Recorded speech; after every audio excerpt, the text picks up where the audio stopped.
Hi guys, how we going? Got me coffee. So who we got here? We've got Debbie and Jane and Angie and Lorna, Carolyn. I think that's everyone. Let's have a look. Luan. So let me just turn that down. So defending Elvis Presley fans want the truth. I've just done a live on Elvis Presley fan on Keto, our other Elvis channel that also discusses the carnivore diet, the keto diet, light-hearted Elvis topics. So what we're trying to do now at the moment is just find some more positive, uplifting stuff, so that we can defend Elvis from the point of view of trying to be positive. So I've had quite a few things sent to me. I was on YouTube and this just popped up. No one has sent me this. I've had different versions of this. The boy from Tupelo. And I just thought, I've never seen this before. Hi, Emily. Hi, John. I thought, I've never seen this before. I think there is a bit in the beginning where Priscilla's in there. So I have not watched this. Okay? This is my first time. It's very long. I think we're going to do about half an hour at a time. I don't know what to expect. I'm hoping a lot of it is positive. So I thought me and Team Elvis, we can watch this together. So here goes, guys. We can watch it now. You guys can tell me if any of you have watched it before. Okay? Here goes. Thank you very much, ladies and gentlemen. I'd like to thank the JCs for electing me as one of the outstanding young men. When I was a child, ladies and gentlemen, I was a dreamer. Obviously, and let me just get the year of this one. Obviously, it's quite vintage. Let me just see if there's any information. It's not showing me any information. I don't know what year this is, guys. 40th anniversary. So we can sort of work it out from that, can't we? Yeah? I read comic books and I was the hero of the comic book. I saw movies and I was the hero in the movie. So every dream that I ever dreamed has come true 100 times. And these gentlemen over here, these type people who care, who are dedicated, you realize that it's not possible that they might be building the kingdom of heaven. It's not too far-fetched in reality. I'd like to say that I learned very early in life that without a song, the day would never end. Without a song, a man ain't got a friend. Without a song, the road would never bend. Without a song. So I'll keep singing a song. Good night. Thank you.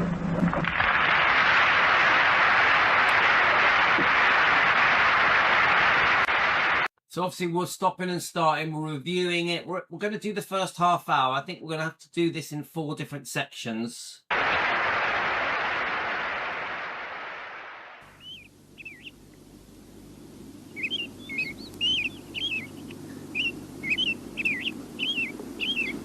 Well, I love that. It gives you that real retro-y feel, doesn't it, guys?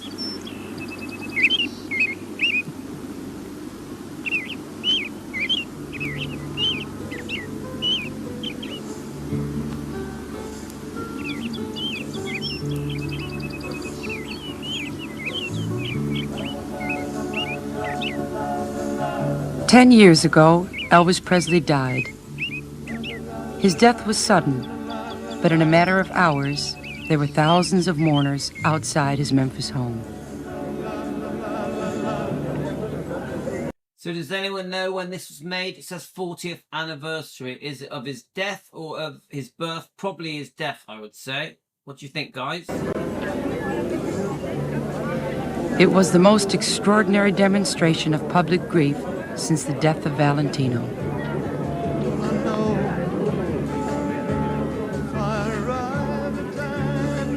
I think it really hit me after I came back to Los Angeles. And I remember sitting in a theater. I'd gone to a movie by myself, and I'd seen all these people. I forgot the name of the movie, in fact. So it's definitely my first time of seeing Priscilla on this clip. So she says she was at a movie. Yeah, is that concurrent? The story, her saying she heard about it whilst being at a movie. Who with? Because my attention wasn't even on it. But I remember looking around and going, how is this world going to survive without Elvis Presley? Because he was such a big part of life. So remember my views, guys, with Priscilla. I definitely have a problem with Priscilla's wrongdoing towards Elvis. I don't hate her. This isn't about hate. We're not on Priscilla Hate Channel.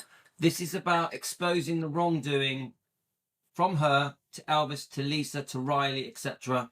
So is this Priscilla reinventing the truth, trying to control the narrative, trying to control the storyline? Obviously, you guys know that I think this book is a book of lies, a fake fairy tale gone wrong. So let's keep listening. Where will I go? Where will I have to lie beside? He took up a large part of my life. We were like brothers at times. I was a doctor at times. At times he tried to play the doctor. At times that I was a father role. I may be a counselor. I may be whatever. And we just spent a lot of time together. And of course, I miss him a lot.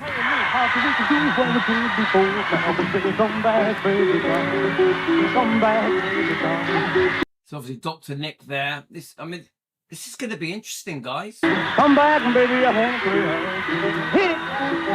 I admired him so very much because he was so damn different from anybody I'd ever met. I still remember how he held his hand and his little finger when he would sing. You know, the little finger would stick out. Guys, who is this? Let me know who that is. Put it in the comments. He's just so very different, and I admire people who are great showmen, and because I never had that. You know, I could never jump around and play. I'd miss it. I'd screw up somewhere, but he could do that.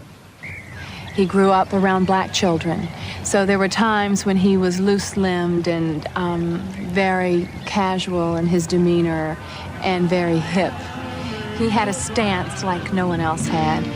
He had a walk like no one else had. So guys, you know, let me just get the book. Obviously, you guys know that I am a big Linda Thompson fan. I know she made a few mistakes. You guys have strong views about Linda, but I like Linda. I'm a big fan of Linda. It is a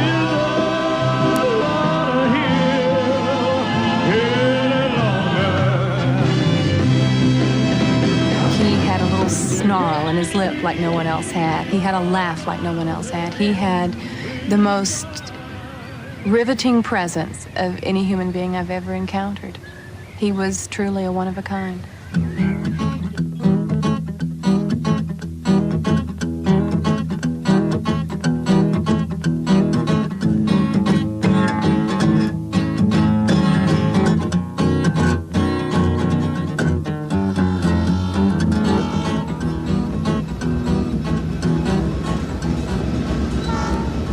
Guys, this is going to be interesting, I can tell.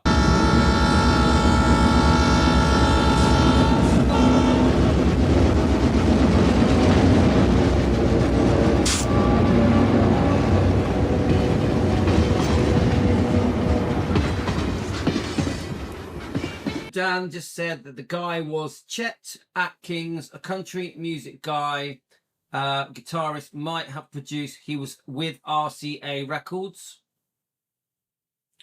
Carolyn likes Linda, obviously. Wow.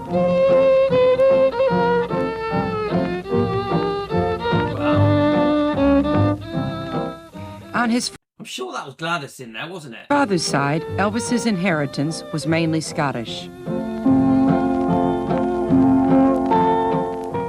His mother's blood was more exotic. Through both his Smith grandparents, he was of Cherokee Indian descent, and his grandmother was also partly Jewish. When they married, Vernon was 17 and worked on a dairy farm. So I find that fascinating. Doesn't that fascinate you guys? Gladys was 21, a seamstress at the Tupelo garment factory.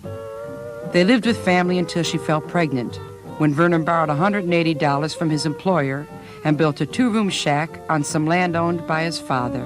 Some place where See, I didn't know that. Some land owned by his father. I did not know that. you can be queen for a day.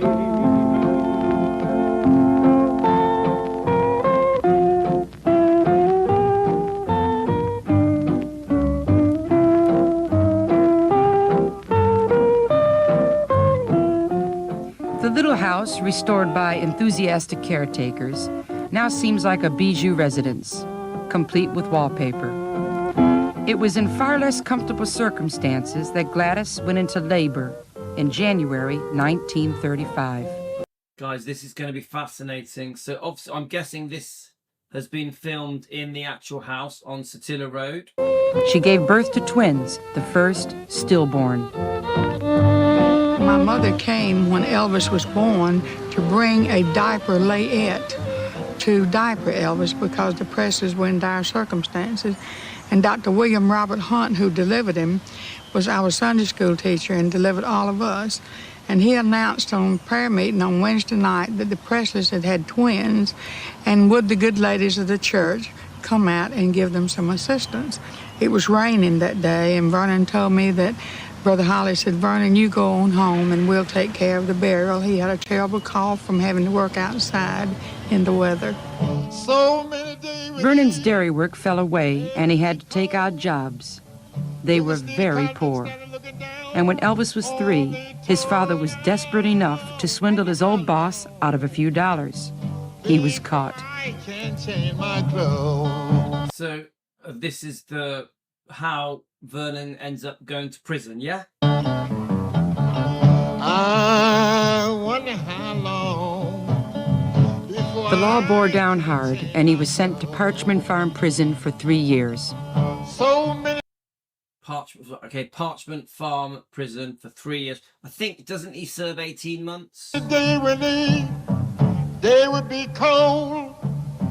They would have us out in the rain and cold. I wonder how long. Their house was taken from them, and the little boy and his mother again forced to live with relatives. The little boy Elvis Presley and his mother Gladys Presley.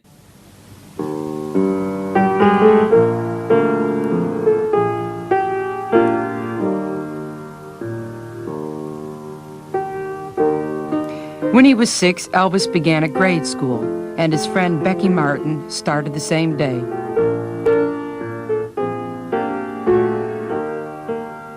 The entire school So basically, his friend Becky Martin is now talking, yeah? would go to the auditorium, and we had chapel each morning before school, and at different times Elvis would perform, and he would sing Old Shep and God Bless My Daddy and A Leaf on the Tree, and he was real good at singing all the songs, and we would cry. I would, and lots of people in the auditorium did. Oh, wow, isn't that great to know, guys? She was shy, but she was sociable with the neighbors that lived close to her. She wouldn't let him go any place unless she went along with him. She walked him to school. She would walk him across the highway every morning to school, and then she would come back in the afternoon to pick him up. But she would let him come to our grocery store and get ice cream. The Presleys attended the First Assembly Church of God, which had a young pastor. They were quite regular in church. Elvis was, in fact, even sometimes when the parents did not feel like coming, Elvis would come on himself anyway. And but they were pretty regular in coming. And during revivals, if they didn't come every night, Elvis would come himself. I never saw a Presley that couldn't sing. And Do you hear that? I never saw a Presley that couldn't sing. they would sing, and it was a music of the oppressed, and it was a music of the fact that there's going to be a better place. And they would sing Some Glad Morning I'll Fly Away, and you know, we were all just ready to load the bus. Right, let's read this. Vernon Presley sings his only known recording, Don't Close Your Door, recorded live at 3764 Elvis Presley Boulevard in Memphis, Tennessee. I'm guessing they're going to play it. I've never heard this, guys. This is the first time for me.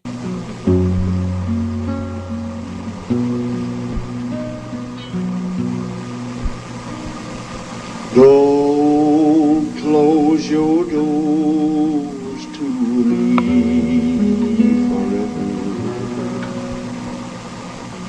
Now that our love had to end, don't shut me out of your life altogether. Just let me come by.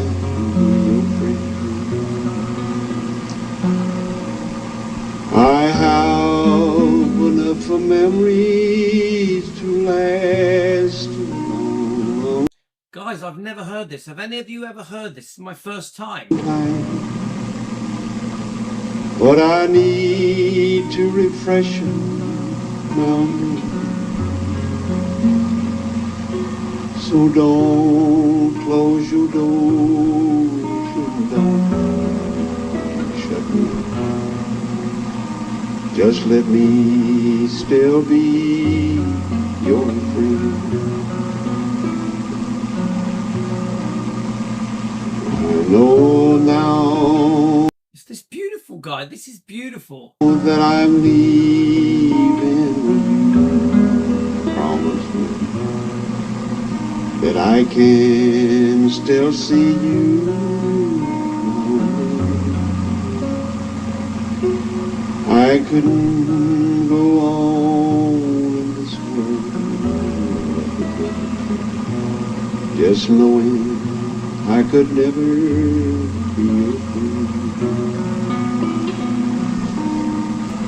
Don't close your doors to me, darling. Just let me see you now and then.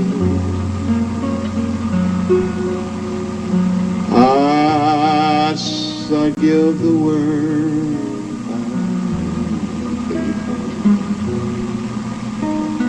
all the heartaches and tears. All of them. Mr. Oh, that was beautiful. I wasn't expecting that. Obviously, we're trying to be a bit more laid back, a bit more chilled on defending Elvis Presley. We're trying to show some of the good stuff as well as the defending stuff, which gets very serious. And isn't it nice that we can just sit together and just chill out, watch this documentary? I've never watched this. I wonder how many of you have already watched this. And just chill out. Obviously, we all send our love and prayers for Mystic. Group hug from Team Elvis for Mystic. Let's keep going, guys. I've always played a guitar and sang during service, and I still do. I felt like he drew some inspiration from my playing and singing, and he wanted to do that. So he got him a guitar, and then he bought him a book to show him where to place his fingers to make the chords. The guitar, bought at the hardware store, was something of a compromise. Elvis had really wanted a bicycle, but his parents couldn't afford one. Even the guitar was a stretch. Now, I didn't teach Elvis, but I did help him after he had learned how to arrange his fingers and to play, and he was already playing and had begun to sing with his own playing. Well, I went to his house and showed him how to make what we call runs, or to make the guitar talk.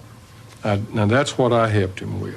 He always sang when they called him. That's fascinating to know, isn't it? That man helped Elvis learn the guitar. Joanne, hi. I just got your comment. Hi, Joanne. No problem there. And like they would clap and he would sing again. So that's how well they liked it.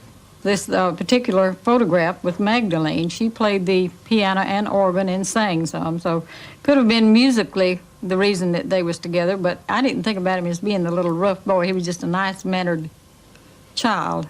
Didn't go for all the rough playing. But I wasn't with him all the time, so maybe, you know, he did different when he was with other people.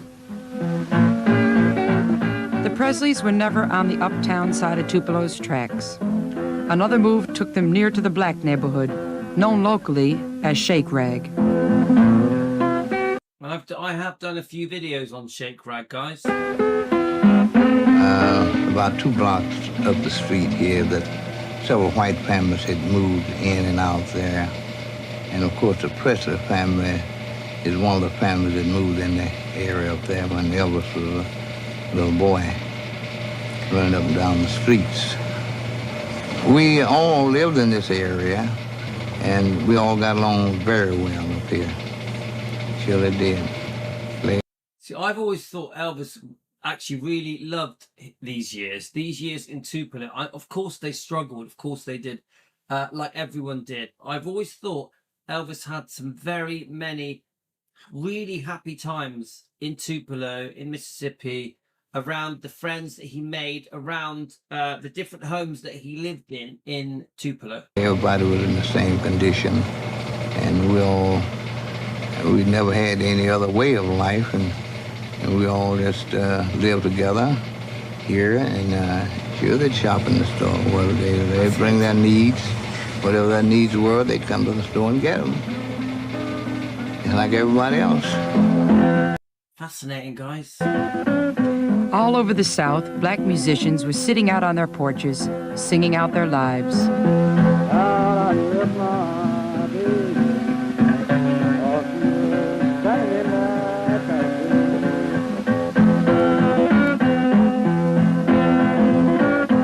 You just imagine Elvis growing up around this sort of atmosphere, this influence that, like Salvatore just said, shaped Elvis Presley. He had rhythm. He had natural rhythm. He had developed natural rhythm. Yeah, he had rhythm with feeling. He felt his rhythm. That's why he was able to perform it like he did. Yeah, he couldn't have gotten that from any other source other than the black musicians. With these influences of church music, country music, and local black blues, Elvis began to think of himself as a performer. When he was 10, he won second prize in the State Fair Talent Show. He gave them an old favorite. Yeah, there he is. Oh, cute. He was a cute little kid, wasn't he? Let's just have a good look. Look at him. Wow, he's a very handsome young man. Memphis. A woman wanted her Kodak film developed. She had a few pictures left, so she asked Elvis if she could use up her last couple of pictures. Well, Mississippi.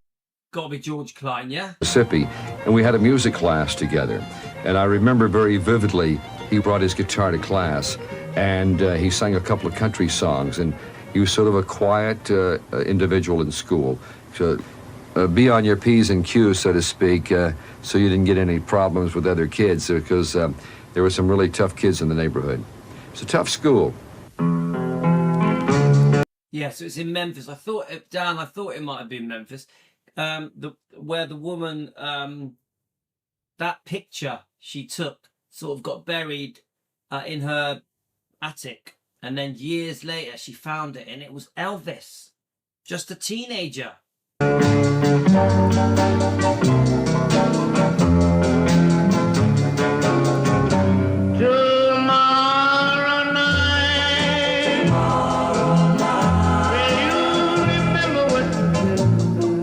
After a few months in rented rooms, the Presleys were assigned to an apartment in a municipal housing project for the poor known as Lauderdale Courts. Obviously, we all know Lauderdale Courts, don't we, guys? Yeah, Julie's. We're trying to just, Julie is one of the people that have sort of said, look, we can defend Elvis by showing his history, showing the good that he did. So I thank Julie's for that. I'm enjoying it, guys.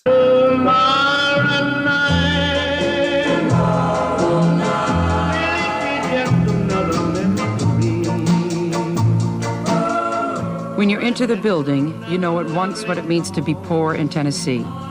It means you sweat. The air is humid and fetid.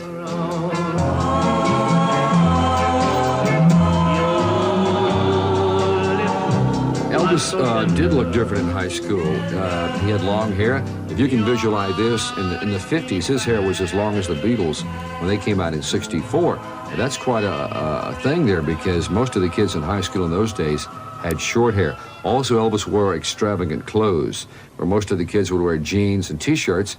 Elvis would wear a sport jacket, maybe a black sport jacket with a pink stripe trimmed down it, or he would wear a black pair of pants with a white stripe down the side. You could tell the show business influence was starting early on in his life. That's interesting, guys. Who are these two guys? Who are they? Are they brothers?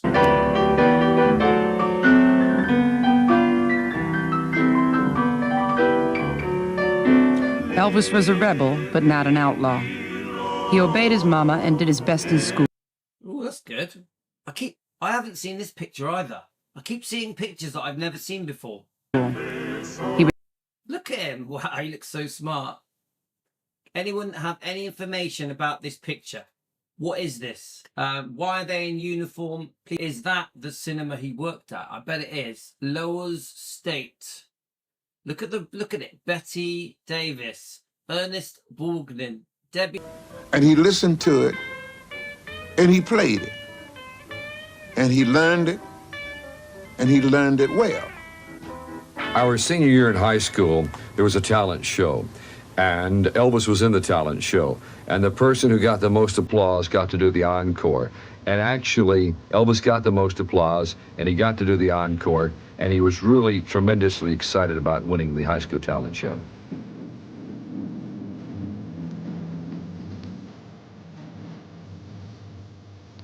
I love it. This is going to be the high school, isn't it? This footage is amazing. I got a feeling this is like late 70s, early 80s. Does anyone know the year of this documentary?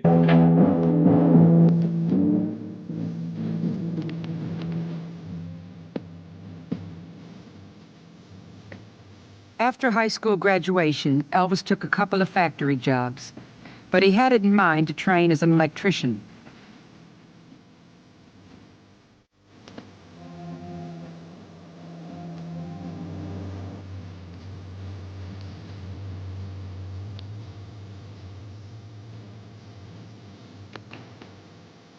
A lady that was a friend of ours at the unemployment agency, she called us and said that she had a nice young man that needed a job and wanted to work, and so we asked her to send him over and we'd interview him. He had just came from the employment office, and the lady So this is how Elvis got his job, yeah? up there called me up and told me, she says, do not take this boy's looks to be bad. He is good, and his mother and him, he needs some help. So he came down to see us, and that is when he went to work for us the next day. He got long hair. It was real thick and, looked like it was pasted down, really. That's what it looked like. And he would go out on his runs, and he'd come back in, and he'd run into the bathroom, and he'd stroke his hair up, and we all laughed at him about that. When he wasn't. I love that. Could you imagine Elvis? He would go out on his runs. He would come back, quickly run in, do his hair, and he'd all go out again. And driving the truck, he'd help the electricians on the job, pull wire or put up some pipe or whatever they needed him for to do.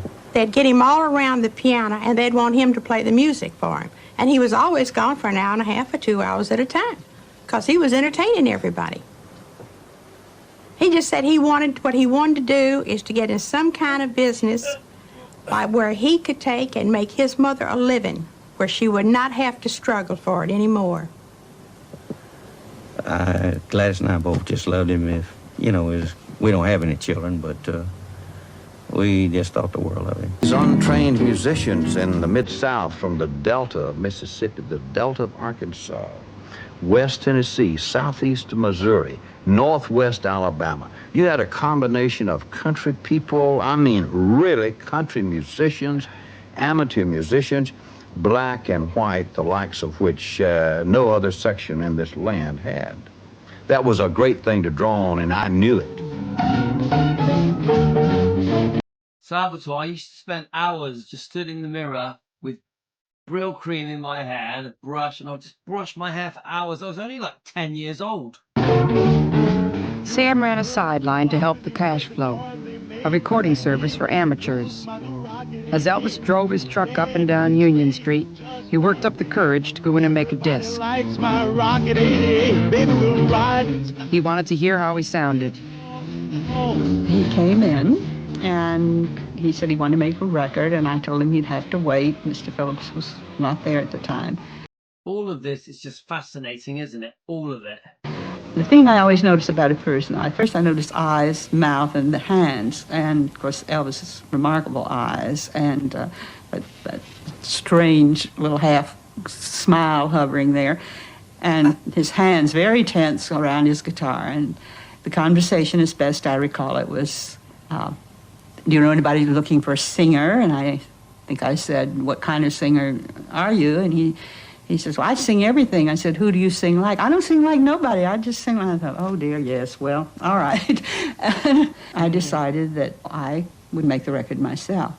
Halfway through, I began really to listen to him, and I felt this faint, strange feeling, which I can only describe as the hair standing up on the back of my neck. I thought, oh, I want Sam to hear this. Sam's been saying he wanted to find a white man who sounded black, and I felt that's what was happening here.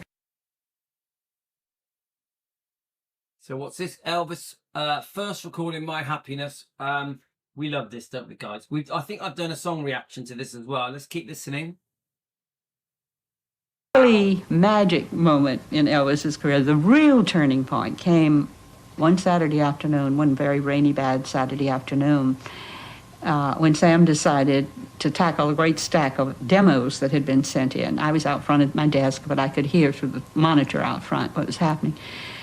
And he put on a record that was a single black man with a guitar, acoustic guitar, singing a very simple little ballad called Without You. Always at twilight, I wish So I definitely haven't heard this before. Let's keep going. on a star. Ask God to keep you wherever you are. So this is not Elvis. No, this is not Elvis. No. Sam tried in vain to locate this singer, but he was never found. For thinking and time to regret. So giving in to Marion, he called in Elvis to have a go at the song. Right, okay, so they didn't know who the singer was. They tried to find him. So they've asked Elvis to come in and try and do something like this song, yeah? This guy came in with the long sideburns. If you can believe this, a little bit greasy, which I didn't mind. I mean, greasy. A little bit greasy. You mean a rock and roller? I'm guessing he was trying to be like Marlon Brando, yeah? Looking, this guy knocked me out. He came in and just had that contact. And the most amateurish contact in the world, but one you could feel. Hey, I liked that. I wanted to see what this damn fool could do. Anyway. Sam Phillips is just so funny, isn't he? Listen, I opened the microphone, turned this guy on, listened to him do an Ink Spots number, play around a little bit, just with his guitar. It was different. Different. Hey, that's all I've ever looked for in my life. Be different. Sam didn't like Elvis's efforts at Without You, but he did hear something. I arranged for Scotty Moore and Bill Black to work with Elvis, and I said, this guy needs a little more time on the farm, so to speak. He really does. One day we were ready to pack up their 3 instruments, and they cut down, Elvis cut down on That's All Right, Mama. He was just flogging the guitar, and even off mic, it had impact. I mean, he was on top of that song, That's All Right, Mama. And the rest is history. Going through, 2-3 different songs, and was on a break, coffee, Coke, whatever, and just Elvis with nervous energy started just frailing on his guitar and singing "That's All Right, Mama," and Bill picked up the bass and started just slapping it, and then I tried to find out what key they were in, and I was just kind of jamming, really. And the door to the control room was open. Sam came out and said, "Well, what are y'all doing?" And we said, "Well, just goofing off." He said, "Well, goof off some more, we're just gonna try it again or something." And we kind of looked at each other and started trying to figure out what we were doing, and ran through it a few times so we can get the levels and whatever, and kind of got a little pattern going, whatever, and that's basically what I remember. And when we got through, got it on tape, and Sam played it back, and I think we're all more or less at that. So it sounds good, but what is it? Blue Moon. As simple as that, guys. As simple as that. The B-side of Elvis's first disc was his old Bill Monroe favorite, Blue Moon of Kentucky. Sam took the first lacquer down to his friend Dewey Phillips, who ran his show from the Chiska Hotel. Dewey Phillips did a nighttime show called Red Hot and Blue. Okay, so Dewey Phillips performed from the Chiska Hotel. We know all about Dewey Phillips, don't we? Wherein he played mostly black music in those days. Look, Wink Martindale, look how young he looks. So we did a Wink Martindale live stream yesterday. It was brilliant. It's quite a long one, well over an hour. Loved it. It's 1954, 55, 56. Very popular personality at night. All the kids, all the white teenage kids and all the blacks listened to Dewey Phillips. He had enormous ratings. Oh, yes, sir, good people. So Phillips, which bring the hottest cotton-picking thing in the country, Red Hot Blue, coming through WHBQ and Hotel Chiska on the magazine floor. Is that right, Diz? Don't tell them Phillips sent you from Red Hot and Blue. Telling you, I got a new song we're going to play here. They're going to cut loose this new song. When Dewey put the record on, he got such incredible response on the phone. It was like a Christmas tree lighting up. It just, people out listening to the radio couldn't get enough of it. He'd play one side and then the other, one side and then the other. And there was all this incredible excitement around this first playing of this record. So much so that Dewey said, "Where's Elvis? Let's get him down here." They found him, and Elvis came up there, and he didn't really realize that Dewey Phillips was interviewing him on the radio, because he said later, "If I'd known I was on the radio, I would have been scared to death. I couldn't talk," because in those early days, at this particular time, Elvis was very withdrawn, and he just, was very shy. Well, we always get told this, that Elvis was actually very shy. The real Elvis, very shy, sometimes timid. But as soon as he hit the stage, everything changed. I heard the news, that's good to rockin' tonight. Well, I heard the news, that's good to rockin' tonight. I was on a show in Memphis where I started doing that, a big jamboree in an outdoor theater, and everybody was hollering, and I didn't know what they were hollering at. And my manager told me that they was hollering because I was wiggling my legs. I say, oh, meet me in a hurry behind the bar. Don't you be afraid that I'll do you no harm. I want you to bring along my rocking shoes, cause tonight I'm going to rock away all the blues. I heard the news, there's good rocking tonight. Wow, I love this. He appeared on the Grand Ole Opry and went over pretty good, I thought. But I heard him one night in the studio. He told us, "Yeah," I said, "I played on the Grand Ole Opry." He was talking on the mic, and we were in the control room. Mr. Denny says, "We don't like that nigger music around here. Go back to Memphis." Oh, don't like that word, guys. And drive a truck. I remember I was very astonished to see him because he had mascara. up here or up there or somewhere. I don't know where it was. He had eye makeup on, and I'd never seen that on a man before. Maybelline, why can't you be true? Oh, Maybelline, why can't you be true? Elvis didn't belong on the Grand Ole Opry, but they loved him at the Louisiana Hayride. There was a motivating over the He also found a drummer there. a Cadillac rolling on an open road. So Scotty come over and said, Dave, would you mind backing me up back in the Look at that DJ Fontana looking young. band up? I said, certainly, you know. I said, well, let's go back in the dressing room and talk about it for a minute. Let's don't go out there cold. So when me and Elvis and Scotty and Bill went back, we played 2 or 3 little things, you know, and they said, that's fine. And when I'm done the show, and it worked. So we've got about 10 minutes left, guys. Then we'll come back and do a part 2. I've loved this. This is amazing. It's just one of those things that happened, you know. Like I said, they had such a unique sound. I got to think, I said, well, now if I clutter them up, it's going to be bad.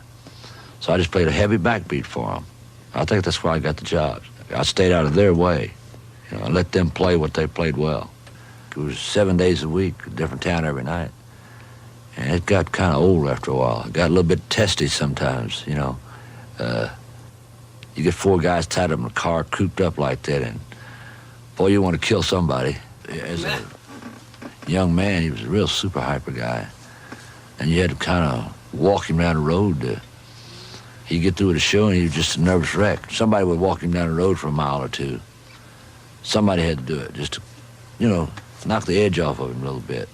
Because we had to drive, and you want to sit up and listen to the radio and talk all night, you know, just about everything. He didn't care what you talked about as long as he was talking. So we'd walk down the road with a mile or so, and somebody come back and pick us up. And we put him in the back seat, he'd go to sleep like a baby. Wow, I mean, that is interesting. He was obviously, Elvis was like, he was on a mission. He was on a mission. Well, I woke up this morning and I looked down. Variously known as the Hillbilly Cat, the King of Western Bop, and the Memphis Flash, Elvis was soon the hottest act in the Southland. Now he needed someone to spread the word to the Yankees. I first heard Elvis Presley on records when the records came into the studio, and there was a record of Blue Moon of Kentucky, an old Bill Monroe country tune that I liked. If I felt that a record was going to be an important record and I got it at 2 o'clock, I could play it at 2:10. I could play it again at 3. I could play it again at 4. I had at one time 60% of the radio audience in a city like Cleveland. I was able to saturate the entire market with that record in 2 or 3 days. And I had a Saturday night rock and roll party.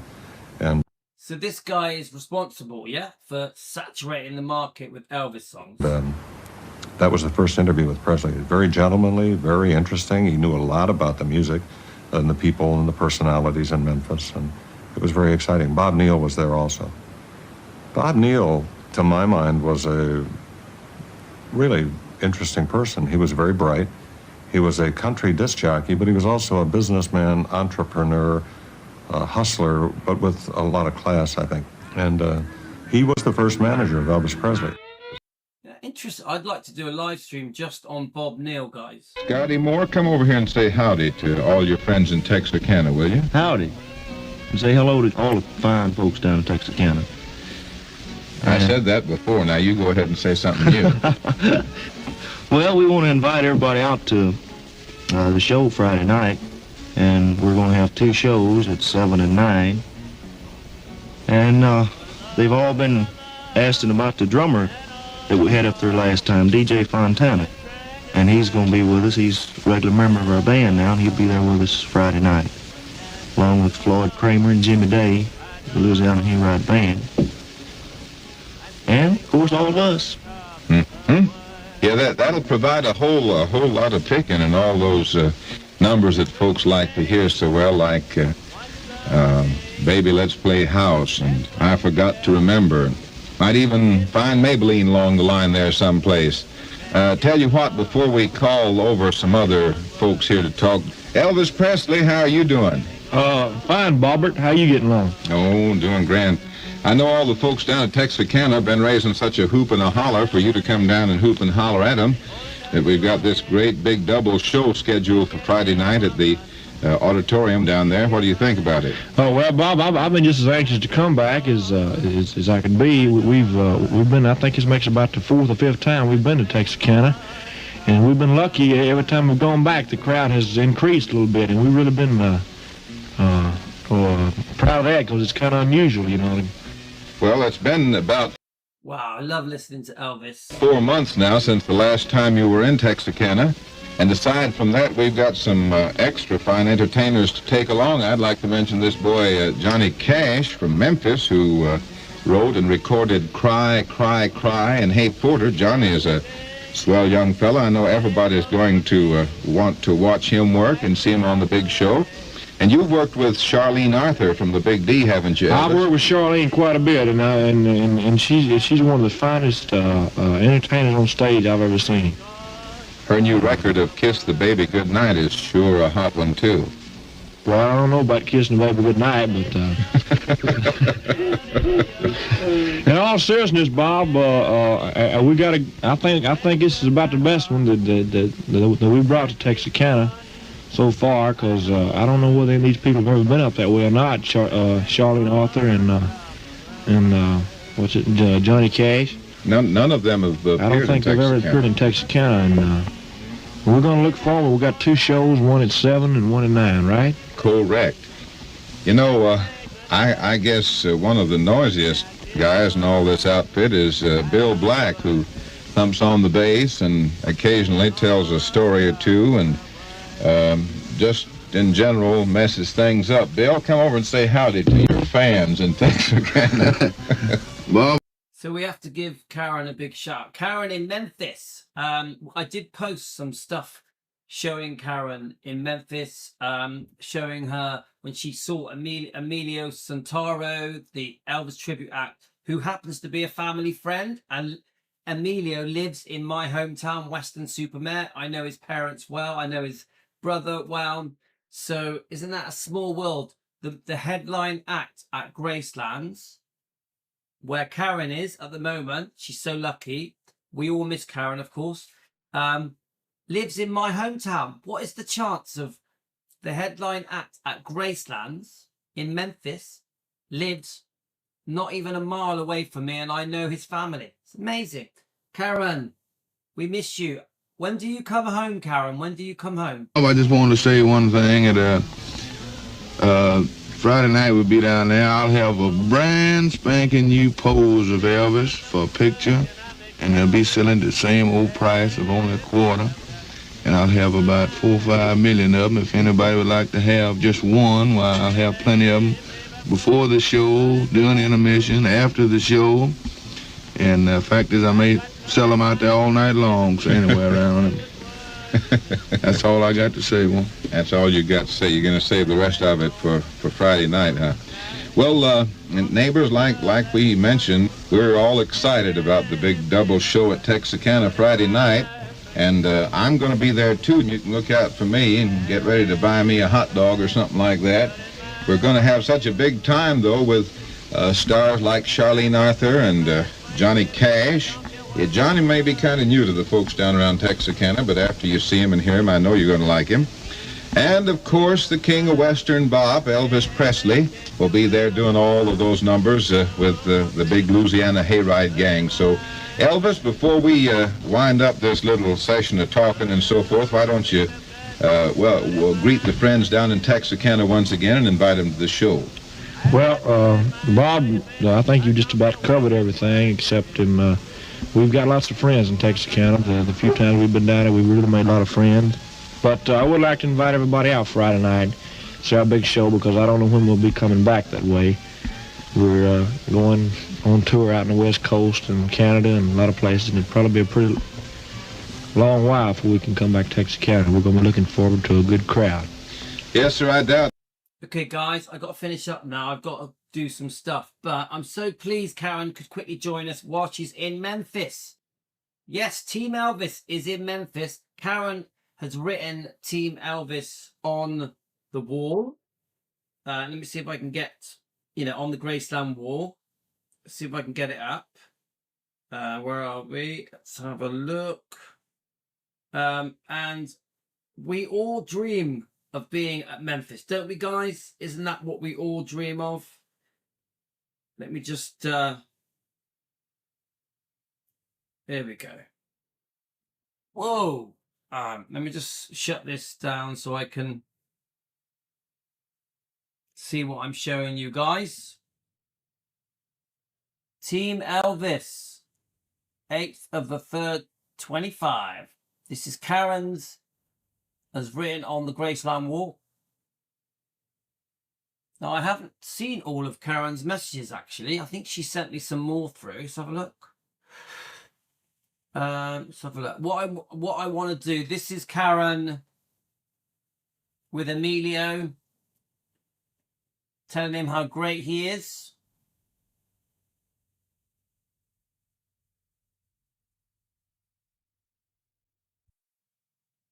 Let's have a look. Obviously, there's some videos here. I want to put these videos together in case you guys don't know who Emilio is, guys. He was on America's Got Talent, is it? Is that what it's called? He played Elvis in that. This is him here.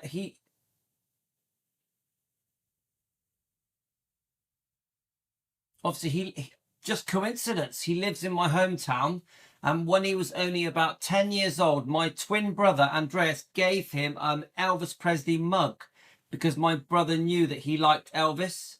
So who'd have thought he would have gone on to becoming this massive Elvis tribute act around the world, even on Simon Cowell's show. Amazing. Amazing. Anyway, guys, yeah, Karen, I'll be putting all these videos together and I'll be posting them for Team Elvis. So Team Elvis, whatever Karen does, I'm going to piece it all together, edit it all together, and we're going to post it on our Team Elvis, on Defending Elvis Presley, or Elvis Presley Fan on Keto. I've got to go, guys. My wife's back. I've got to shoot off. Karen, we're sending you love. We're going to come back and do a part 2 of this documentary. So, guys, sorry I have to shoot off so quick. Karen, we all send you love. Take care.